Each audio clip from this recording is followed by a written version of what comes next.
Among seamen of the world are sailors of the Marshall Islands of the Pacific Ocean.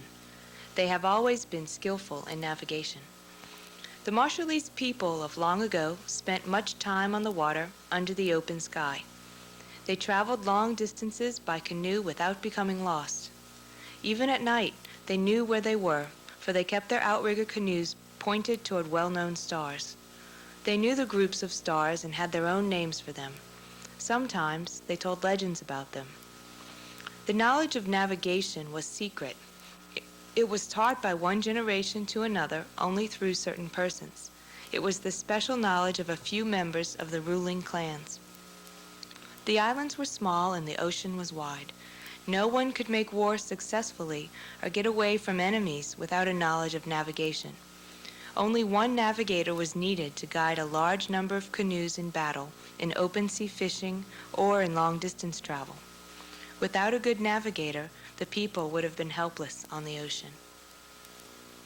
To aid in navigation among the islands, Marshallese constructed special sea charts, or stick charts. They were not taken on voyages, for all knowledge was memorized. The charts depict natural phenomena and interpret the wave and current patterns that strike the islands. One example of these is the Wapebe. This is a small type of chart that shows the wave patterns that are common around all atolls.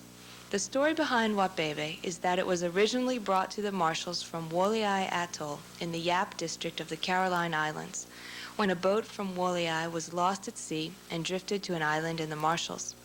The people landed and were taken by the Iroj of the Marshall Islands to Kili Island, where normally no people lived. All the people on the boat were killed except for two brothers. The older brother was taken to Avon, and he lived there until he died, but he never had any children. The younger brother went to Lai and had one son, Tarmelu, by a Marshallese woman. After his father died, Tarmelu sailed to Avon to see his father's older brother, and during this visit he learned about the Wapebe from his uncle. Tarmelu returned to Lai and taught the people how to use the Wapebe. So today it is said that the Wapebe came from Lai, for this is where the Marshallese people first learned of it. Regardless of the availability of the stick charts to learn and study the ocean, the Marshallese have always been able to sail by watching and feeling the movements of the ocean currents and waves, and by using the stars as guides to plot positions. A few older men still know how to use the Wapebe, but it's dying out. Several people, though, know how to make them without understanding their meaning.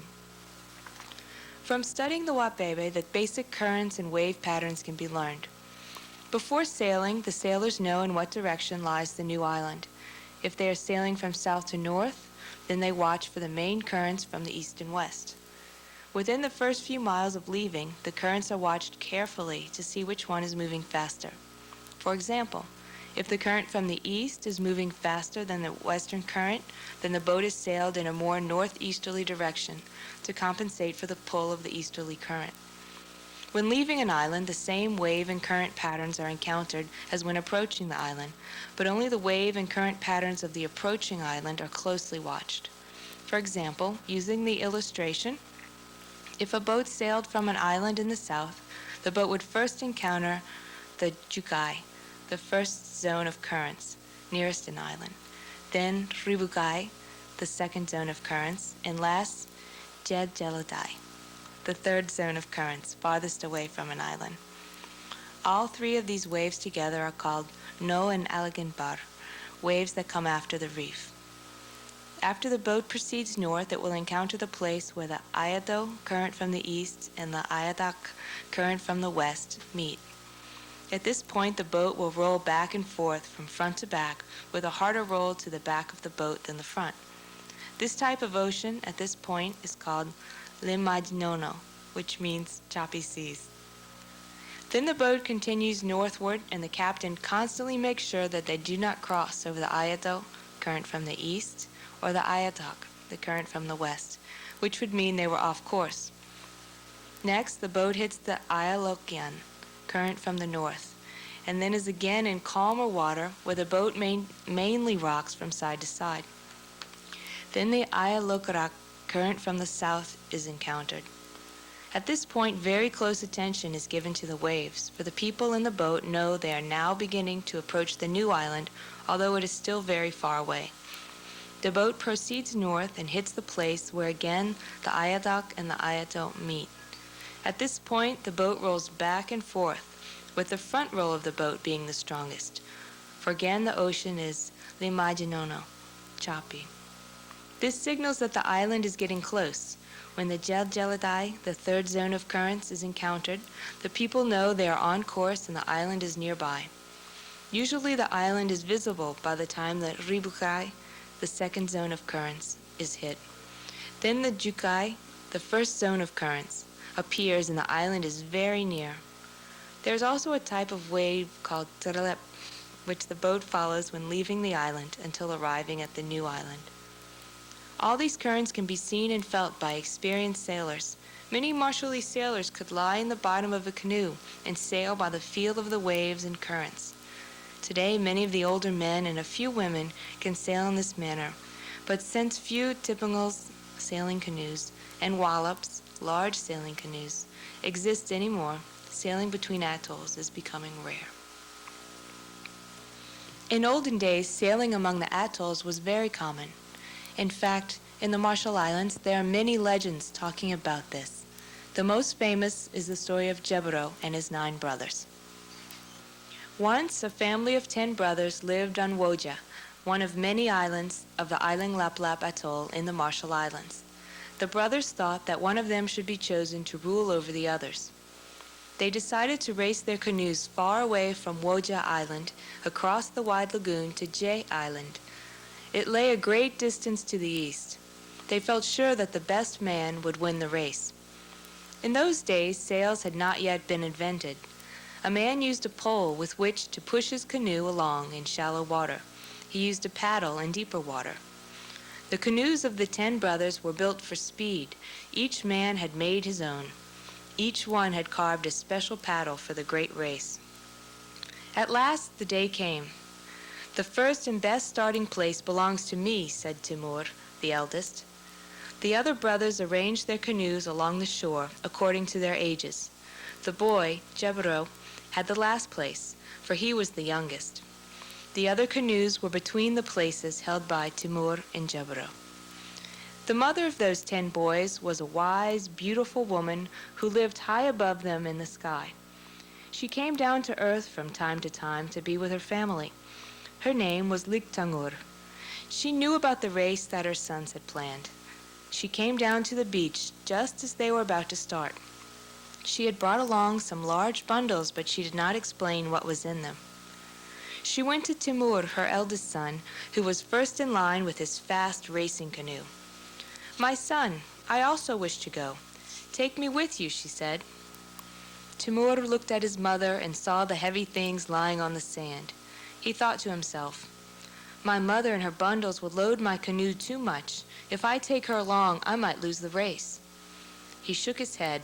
"I can't take you. Ask my brother," he said.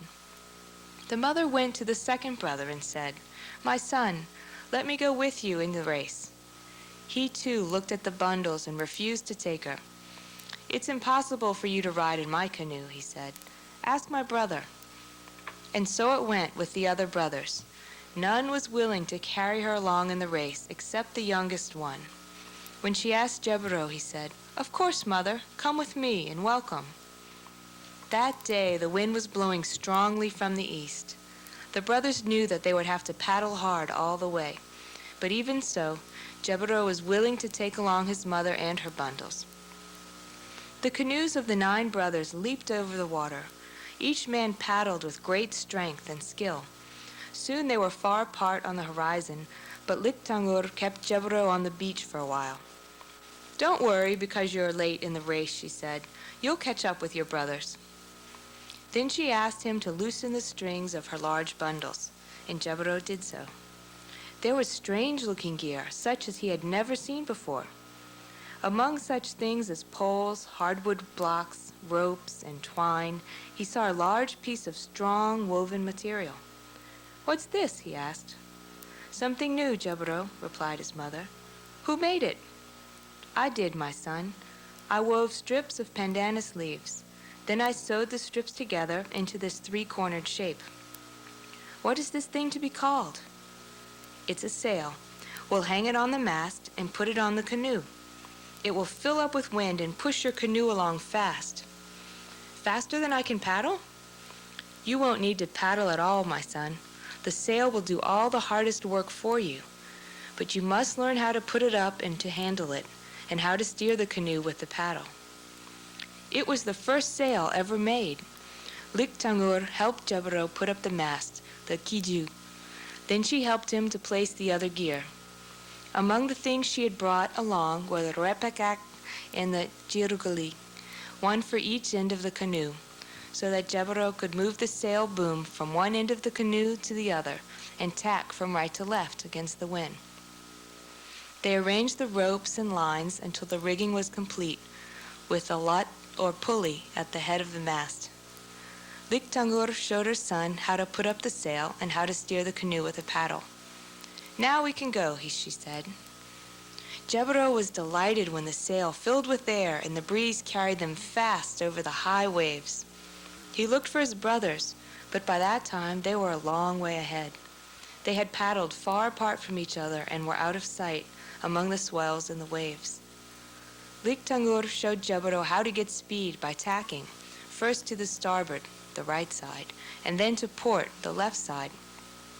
The canoe flew over the water like a great bird, and he was happy and excited. He and his mother passed the other canoes one by one without being seen by his brothers. At last they were ahead of all except Timur. Then they came to him. He was surprised to see the sailing canoe. "Give me that boat. Exchange with me at once," he shouted. "I'll have to give Timur my canoe," said Jebaro. "Very well," said Liktangur. "We'll get into his canoe and let him have this one, but take along with you the repakak and the jirugali from one end of the canoe. Leave him only those at the other end." So Timur got the sailing canoe. Jebaro and his mother paddled ahead in Timur's canoe, and they were soon hidden from him by high waves. Timur sailed very fast, but when he tried to tack, he had trouble because of the missing gear. The canoe would only go one way. Jebaro reached the shore of Jay Island long before the others. In the story of Jebaro, Jebaro won the race and became the chief of Isling Laplap. Today we have with us another chief, Iroj Badalang Loyak, also from Isling Laplap. He shares his experiences of growing up sailing with canoes around his home atoll.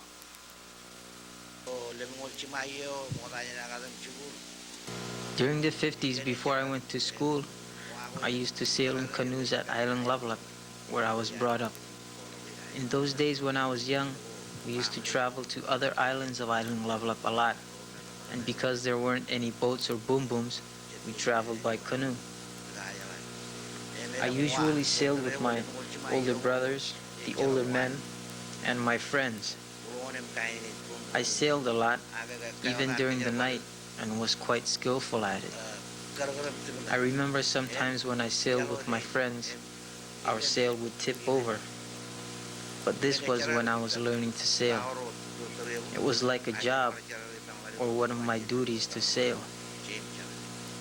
Racing our sailing canoes in the lagoon helped us develop our sailing skills, and sailing was part of a young boy's life as he was growing up.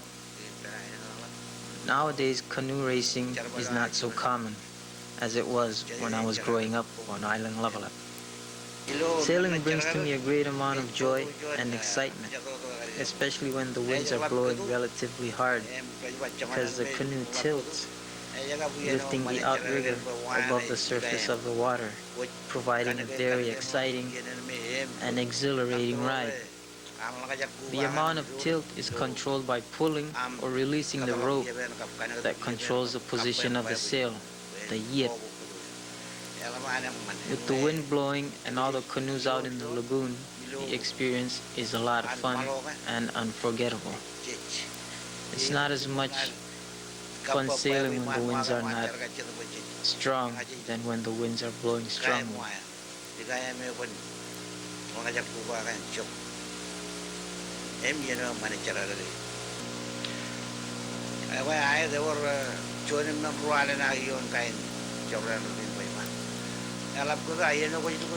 I remember a few times I had trouble with my canoe. The time you must be very careful is when you're switching your sail from one end of the canoe to the other to change direction.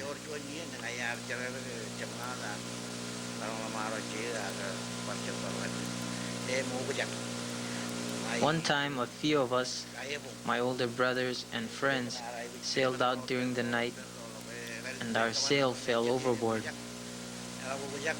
We had to drift out for quite some time before we could recover because it was dark and all the ropes had tangled up.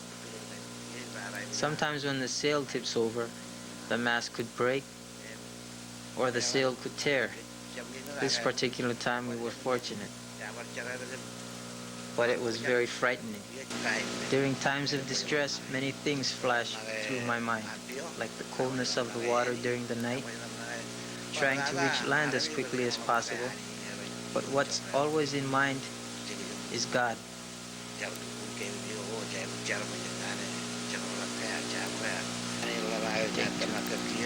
As the little kids watch and observe the adults in a racing event, I believe they too will develop an interest in building and saving canoes. We have to push and teach our children our culture and help them see the fun and enjoyment in this part of our culture.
Joku